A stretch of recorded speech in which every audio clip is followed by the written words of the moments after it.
கர்த்தருடைய பரிசுத்த நாமம் மகிமைப்படுவதாக. ஆசீர்வதிக்கப்பட்ட புதிய நாள் 10/6/2025 செவ்வாய்க்கிழமை. புதிய நாள், புதிய கால வேளைக்காய் கர்த்தரை நன்றியோடு துதிக்கிறேன், ஸ்தோத்திரிக்கிறேன். இந்த நாளுக்கான கர்த்தருடைய வார்த்தை ஏசாயா 8:18. நானும் கர்த்தர் எனக்கு கொடுத்த பிள்ளைகளும் சியோன் பர்வதத்தில் வாசமாயிருக்கிற சேனைகளின் கர்த்தராலே இஸ்ரவேலில் அடையாளங்களாகவும் அற்புதங்களாகவும் இருக்கிறோம். I and the children the Lord has given me, we are signs and symbols in Israel from the Lord Almighty who dwells on Mount Zion. கர்த்தருடைய பரிசுத்த நாமம் மகிமைப்படுவதாக. நம்மை அடையாளங்களாகவும் அற்புதங்களாகவும் வைக்கிறவர் நாமும் நம்முடைய பிள்ளைகளும். இந்த வார்த்தைகளை குறித்து சற்று நேரம் நாம் தியானித்து, சில வசனங்களை தியானித்து உங்களுக்காக நான் ஜெபிக்க விரும்புகிறேன். ஒவ்வொரு நாளும் கால வேளையிலே கர்த்தர் நமக்காக ஒவ்வொரு வார்த்தைகளை கொடுத்து கொண்டிருக்கிறார். கர்த்தருக்கு ஸ்தோத்திரம் உண்டாகட்டும்.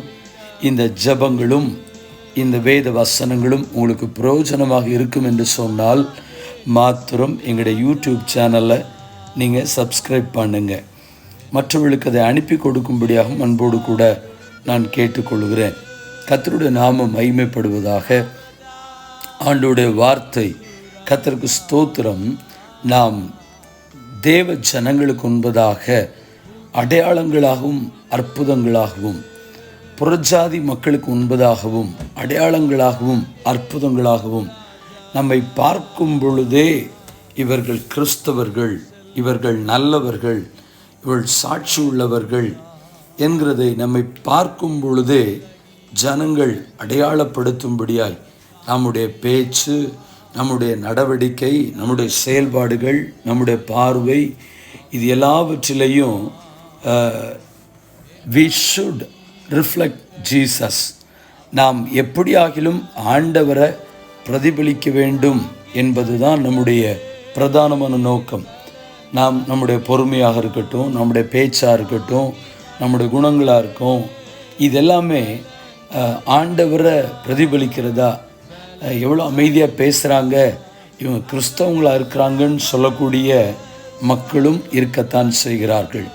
அப்படியானால் நாம் ஜனங்களுக்கு முன்பதாக நம்மை அடையாளப்படுத்துகிற இடத்துலையும் நம்மளை பார்க்கும் பொழுதே ஆச்சரியமாய் அற்புதமாய் நம்மை பார்க்கும்படியாய் நம்முடைய எல்லா விதமான காரியங்கள் காணப்படுவதற்கு ஆண்டவரிடத்தில் நம்முடைய வாழ்க்கையும் நம்மையும் நம்முடைய பிள்ளைகளையும் நாம் ஒப்பு கொடுப்போம்.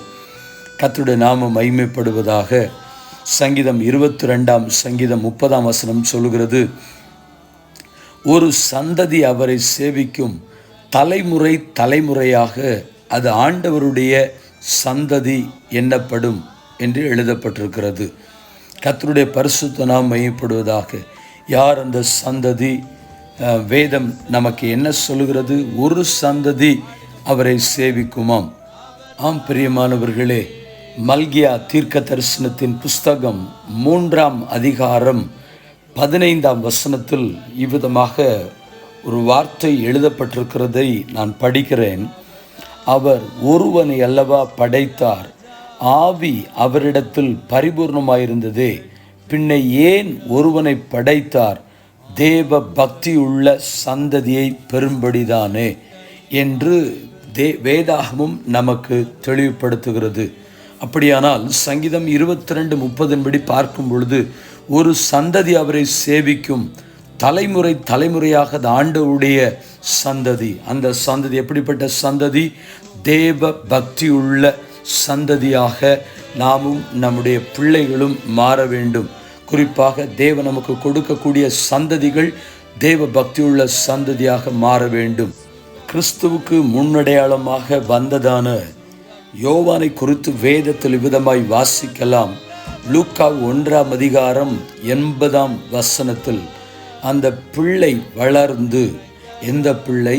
யோவான் வளர்ந்து ஆவியிலே பலம் கொண்டு இஸ்ரவேலுக்கு தன்னை காண்பிக்கும் நாள் வரைக்கும் வனாந்தரங்களிலே இருந்தான். The child grew and became strong in spirit, and he lived in the desert until he appeared publicly to Israel. கர்த்தருக்கு மகிமை உண்டாகட்டும். அந்த யோவானை குறித்து வேதம் என்ன சொல்கிறது? பிள்ளை வளர்ந்தான், ஆவியிலே பலம் கொண்டான். நம்முடைய பிள்ளைகள் வளர்கிறார்கள், அந்த பிள்ளைகள் ஆவியிலே பலனடைந்து காணப்படுகிறார்களா? ஆவிக்குரிய ஜீவிதத்தில் வளர்த்தப்படுகிறார்களா? இன்றைக்கு பெந்தேகோஸ்தே திருச்சபைகளிலும் கர்த்தரை ஆராதிக்கிற தேவ பக்தி உள்ள குடும்பங்களிலும், கர்த்தருக்கு ஸ்தோத்திரம், கிறிஸ்தவ குடும்பங்களிலும் இன்றைக்கு மிகவும் வேதனையான ஒரு அனுபவம் காணப்படுகிறது. என்னவென்று சொன்னால், பிள்ளைகள் வளர்கிறார்கள், ஆனால் ஆவிக்குரிய ஜீவிதத்திலே கர்த்தருக்குரிய காரியங்களிலே வளர்க்கப்படுகிறார்களா என்று சொன்னால், பெற்றோராலும் தங்களுடைய பிள்ளைகளை வளர்க்க முடியவில்லை.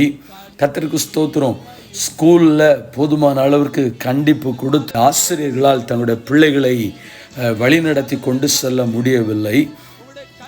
பெற்றோரும் தங்களுடைய பிள்ளைகளை தங்களுடைய கட்டுப்பாட்டிற்குள்ளே வைத்து கொள்ள முடியவில்லை. ஆகையினாலே திருச்சபைகளுக்குள்ளும் பிள்ளைகள் தங்களுடைய மனசும் மாம்சம் விரும்புகிற வழியிலே பெற்றோர் வருகிறார்கள். ஆகையினாலே நானும் வருகிறேன், அவள் என்னை கட்டாயப்படுத்துகிறாள், நானும் வருகிறேன் என்று சொல்லி கடமைக்காக ஆராதிக்கிறவர்களாய் மாறிப்போனார்களே தவிர அந்த பிள்ளைகள் ஆவிக்குள்ளே வளர்க்கப்பட முடியவில்லை என்பதை குறித்து நானும் வேதனையோடு கூட சொல்ல விரும்புகிறேன். நம்முடைய ஆண்டவராகிய இயேசு கிறிஸ்து பிள்ளையாய், சிறு பிள்ளையாய் அவரை குறித்து வேதம் என்ன சொல்லுகிறது?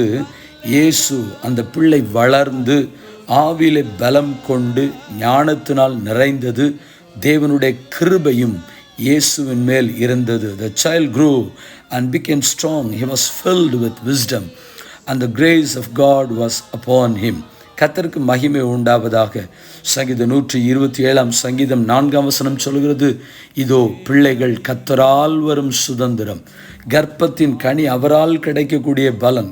அந்த பிள்ளைகளை கர்த்தர் நமக்கு கொடுக்கிறார், சுதந்திரமாய் கொடுக்கிறார், கனியாய் அதை கொடுக்கிறார். Sons R a heritage from the Lord, children a reward from him.